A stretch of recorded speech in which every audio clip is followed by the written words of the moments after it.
Hi, my friends. Welcome to Coffee Talk. I am overwhelmed with the support we are receiving. There are so many people that have called, texted, emailed about how they love what we're doing for the community. Ashley, my co-host, is busy today. She's organizing all the artwork from all the local talented artists that have been submitting their creations for our new Art Gallery's Wall of Fame collection coming soon here to the cafe.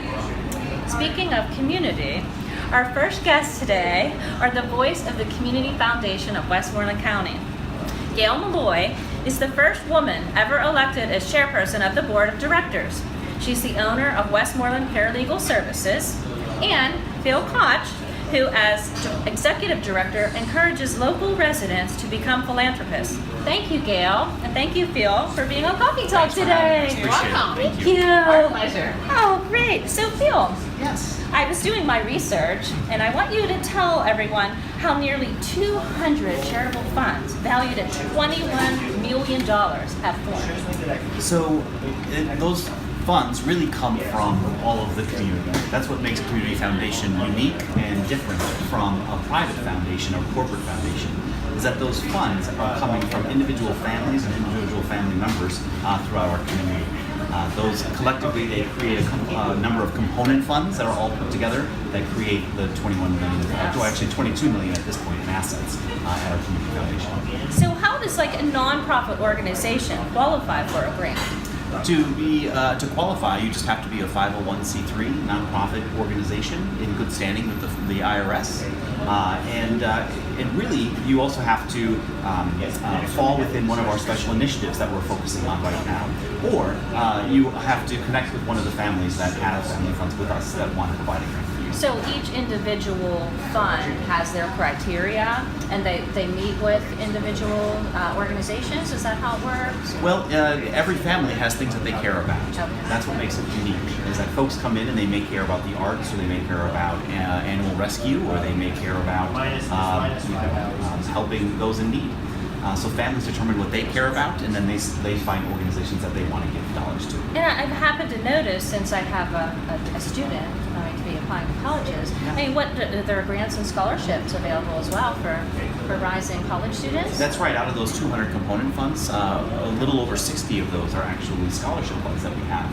That's awesome. And they're to help freshmen through seniors. We've got some that are there for students that are trying to pursue their master's degrees. And what do they have to do? Just apply then? Yeah, that's right. If they go on our website, there's a link to our scholarships, and they can go on and fill out the applications. And those are reviewed by our scholarship committee, and some are reviewed by the donors themselves. And then they may receive one of those scholarships. So, Gail, we've known each other for almost 20 years now. Yes. Okay.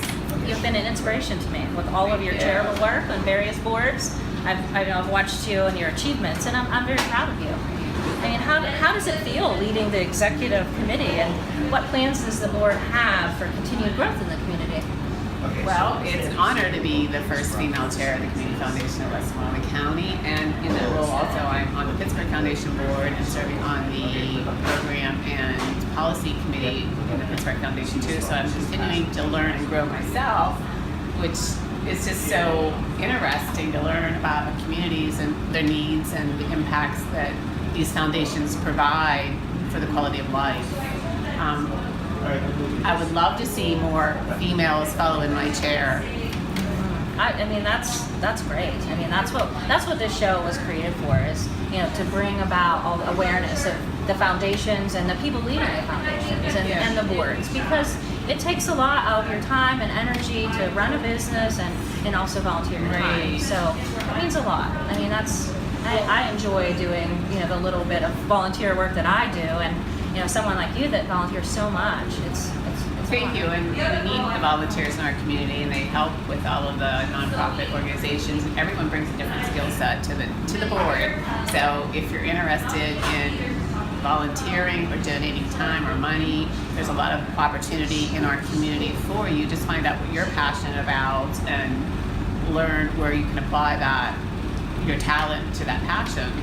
And I would add that that's one of the functions of the Community Foundation, is to make those matches. So if you are interested in volunteering your time or donating your money, that's part of what our staff does, is figure out what that community needs, what that community need is, and what organizations need, and match that with donors and volunteers. That's awesome. That's really, really awesome. So Phil, like you were talking about the Pittsburgh Foundation, there was a merger several years ago. That's right. And that has added improved services and resources. Tell us what you believe is the greatest increase of growth in grant making services that was accomplished with this partnership. Sure. So we did merge with the Pittsburgh Foundation just over 5 years ago at this point, and we've seen lots of great outcomes from that. You can see it from the financial side. So, for example, to have a charitable fund with us, of course, like any institution, there is a fee.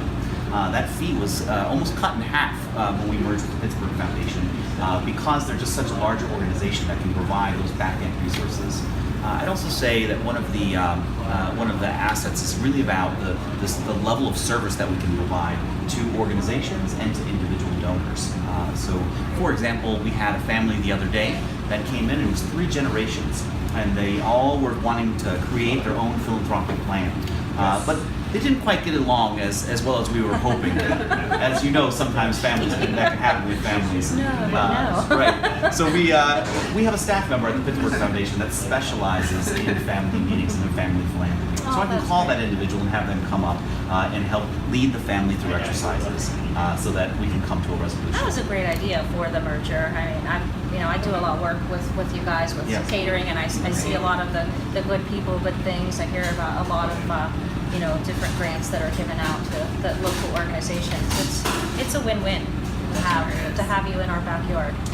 You're up at the garden center. That's right. Right up on Old Salem Road. Your address and website will show up during your conversation with us. Yes, we make a good use of our space too. We have a lot of functions there for the nonprofits and training for the nonprofits in our space there. So it's a The very visionaries, that is part of the group. nice- Visionaries are, yes, there's the under 40 group that are involved in philanthropy in our community and giving grants. Yes. Is there anything else you'd like to add, Gail, that I didn't touch on? Or I did come up with a modern day definition of philanthropy for Yes, you. I'd like yes, to that. share that. And that's private initiatives for the public good, focusing on quality of life. So that really is the bottom line, quality of life for everyone. We like to improve with people's lives and help enrich their lives through giving back. that's exactly what I have as my closing. I will read a word. Thank you for chatting with us and telling us about the amazing things at the Community Foundation and what it does to improve the quality of life for Awesome. all the citizens in our region. Great. Thank you. Great. Thank you so much, guys. You're welcome. Our next guest is a familiar face around the Greensburg. Chris Flanagan is one of 4 candidates running for magisterial district judge for the vacancy of the city of Greensburg, former Judge James Albert's position. Welcome to Coffee Talk, Chris. Thank you so much, Lisa. I'm so excited to be here. Thank so, you. Chris, like 22 years of public service, you're currently working as the Westmoreland County District Attorney. Wow. What did you do? Like skip college and go straight to law school? Look at you. You look amazing. So, what I was so impressed about when I read your bio is your commitment to keeping our families safe and secure. So it just seems completely natural for you to run for magisterial district judge. Yes, I agree. Absolutely. Definitely. Yes. The magisterial district judge for the city of Greensburg handles every criminal case that happens in the city, that arises in the city, whether it's a traffic ticket or a murder case.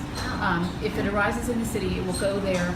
Lower level types of crimes have their trials there. The more serious cases, misdemeanors and felonies, have preliminary hearings there. Arrest warrants are issued, search warrants are issued, bond hearings are held. I have been serving as an assistant district attorney for 13 years. And I've been a lawyer for 27 years. Wow, 27 years. Yeah. So, but the 22 years is my time as an assistant district attorney and also as a judicial law clerk. I've worked for 2 common pleas judges in the courthouse. I knew this. Right. That's great. Right, and so for those 22 years, my job has been to advocate for justice, to try to determine justice for people who must be. That's really important. I mean, I know my ins and outs of the magisterial court. I don't thought it was just for traffic court. No, I'm just kidding. Well, I didn't mention small claims also. Right. As a business owner, sometimes someone doesn't pay you and you have to Absolutely. go over. And, it's important to have someone there that knows about what your responsibilities are there. Yeah, and law, the law. I Right, think. right. The law is very important. Right, so small claims, truancy, ordinance violations, emergency protections from abuse orders are issued there. Wow. Yeah. That's good to know. I Yeah. don't think a lot of people knew all the responsibilities that you would Sure. have. Yeah. So it's not just listening to, people fighting over, their property. It is way more involved Right. than that. Right, and it's really very deeply involved with the community too, because every case, the small claims court. And how does it affect the community, your decisions? Right. Very much so, because every single case arises in this community. This court has a high volume of cases. What about like drugs? Like you have to deal with Absolutely. that as well, and Yes. keeping our streets safe for Yes, our residents. There's no question. So many people who live and work here will come through that courtroom for as parties, witnesses, victims, and people needing help in general. And the decisions are made fairly quickly compared to decisions at the common pleas level, which can take a long time. Decisions in the district court happen very quickly and have that immediate effect. An issue is decided almost immediately. But also, there are some of those decisions that have really important effects on the safety of the community. Bond decisions are critical to protecting innocent people. And also I think that if the magisterial district judge is making good decisions that are correct according to law, that are fair, the people know that they can rely on that. It helps the community, it helps businesses thrive, it helps families Exactly. have that sense of security. That makes you feel like, more safe, more secure, Sure. like I said in the beginning. And really, more people are probably going to meet that live and work here are probably going to meet the district judge than meet the mayor or city council, Right. Because there's so much going on in that court. There is. So being that you're a graduate of the University of Pittsburgh Law School, you've answered like how important it is that a lawyer is in that position. Yeah, I really think so. I mean, it is the law does allow for non-lawyers to do the job, but it's a court of law. I mean, all of the decisions there are to be made according to law. And if people know that they're right, then people know that they can rely on them. The decisions aren't going to be overturned later. That stops there instead of having to go to the next level. You're right. It's going to be correct. Mm-hmm. And to have that training, and you have lawyers come in and make pretty sophisticated arguments in all of these cases. And as a lawyer with 27 years of experience, I'm not going to be guessing my way through it so much. It's going to be it's more aligned with my training, my experience. Well, we really appreciate you taking the time of your busy schedule today to chat with us. You're enlightening the viewers as to why you are the best choice for Magisterial District Judge, the City of Greensburg, when they cast their vote on Tuesday, May 16th. That's Don't right. forget to I vote. hope everybody Get gets out there to and vote for sure. Chris Flanagan. Right. But I want to personally thank you for sponsoring our show today and believing in our mission to bring good awareness to all the great leaders, professionals, students, and businesses and organizations in our community. This truly shows that you really do care about the community. Oh, absolutely. That you are eager to serve. Absolutely. That is why I want to run for this job. I care about this community. I want it to thrive. We're raising our children here. We live and work here. This is important to us. Well, thank you so much, Thank Chris. you. Stay and listen to what's up next on Coffee Talk. Amanda from Westmoreland County Community College will be talking about the Poetry in Motion that they're doing at the college. And Jim Graham and Ronnie Schaefer-Kitch from Nationwide is on your side. They will be here attempting to sway us to the other side. So stay tuned and thanks for watching.